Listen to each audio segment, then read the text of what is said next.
इस वीडियो में हम जो टॉपिक डिस्कस करने वाले हैं बहुत इंपॉर्टेंट टॉपिक है। खास करके हमारी वीडियो डेडिकेटेड है आज सीटेट पे, और सीटेट के बारे में हम बात करेंगे कि यहाँ पे जो पासिंग मार्क होता है इसमें क्या कुछ डेविएशन हो जाता है आगे चल के, आपको समझना बहुत ज़रूरी है। चलिए देख लेते हैं।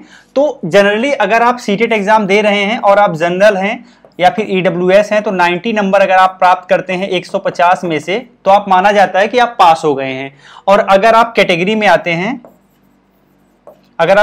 आते हैं तो 82 नंबर अगर आप पा जाते हैं तो माना जाता है कि आपने सीटेट क्वालिफाई कर लिया है। यही सिंपल सा मानक है और इसी के बिहाफ पे आपको क्वालिफाई करवाया जाता है।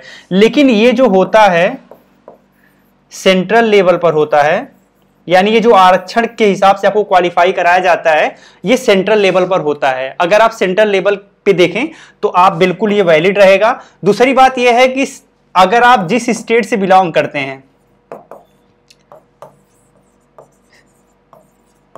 सेम स्टेट, यानी आपका जो अपना स्टेट है आपके स्टेट में भी ये माना जाएगा। ठीक है, ये जो मैंने आपको बताया कैटेगरी के लिए 82 150 में ये सेंट्रल लेवल पर माना जाएगा। सेंट्रल लेवल की कोई भी वैकेंसी होगी यह नंबर माना जाएगा, इसमें बिहाफ और इसके बिहाफ पे आप अप्लाई कर सकते हैं। आपके अपने स्टेट में कोई वैकेंसी होगी तो भी माना जाएगा। लेकिन अगर आप किसी अदर स्टेट में जाते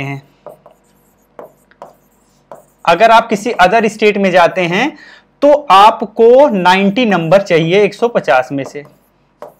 ठीक है, आपको 90 नंबर चाहिए 150 में से, यानी 150 में 90 नंबर अगर आपका आया है तभी आप इसमें अप्लाई कर पाएंगे और तभी आप अपना जॉब सेफ रख पाएंगे उस स्टेट में। दोस्तों जनरली ऐसा होना नहीं चाहिए, क्योंकि जो सीटेट है वो एक सेंट्रल लेवल की परीक्षा है और इसमें जो आरक्षण दिया जाता है वो सेंट्रल लेवल पे दिया जाता है। और अगर सेंट्रल लेवल पे जो आरक्षण दिया जाता है वो सारे स्टेट में यथावत यही रहना चाहिए। ठीक है, तो स्टेट, अगर कोई स्टेट का टेट अगर आप दे रहे हैं तो वहां पर ये नियम नहीं लागू होना चाहिए कि आपको आरक्षण मिले अदर स्टेट वालों को। लेकिन अगर आप सेंट्रल लेवल की परीक्षा दे रहे हैं तो हर स्टेट में अगर वो लागू है तो यथावत जैसे सेंट्रल का नियम है उसी नियम के हिसाब से लागू होना चाहिए। लेकिन ऐसा होता नहीं है। आप अदर स्टेट में जाओगे तो 90 नंबर आपसे मांगा जाएगा। जैसा जनरल कैटेगरी में आपको 90 नंबर लाना पड़ता है उसी हिसाब से आपको कैलकुलेट किया जाएगा जनरल कैटेगरी में और 90 नंबर मांगा जाएगा।